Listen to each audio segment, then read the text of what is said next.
wararka aynu ka helayno degmada Jalalaqsi ee gobolka Hiiraan ayaa waxa ay sheegayaan in halkaasi lagu dilay wiil dhalinyaro ah oo kamid ah dadka degmadaasi. Dadka deegaanka ayaa waxa ay sheegeen in kooxo ku hubeysan baastoolado ay dileen wiilka dhalinyarada ah xilli uu ku sugnaa bartamaha magaalada, waxa uuna u geeriyooday rasaas ka haleeshay qaybaha sare ee jirka.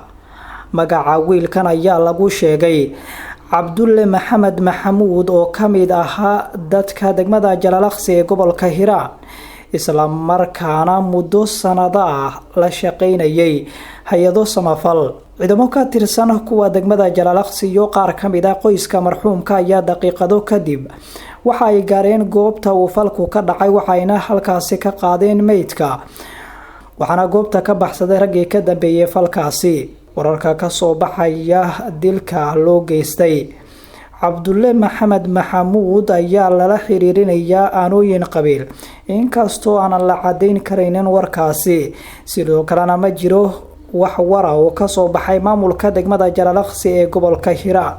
Salaad Maxamed, Soomaali News TV, Muqdisho. abka Dahab Plus iyo casriyeynta adeegyada shirkadda Dahab Shell. Dahab Plus oo kuu fududeynaya isla markaasina kuu koobaya dhammaan baahiyaha adeeg ee eDahab, Dahab Pay iyo adeegyada shirkadda Somtel. Markasta iyo mar kastaba ku isticmaal applicationka Dahab Plus.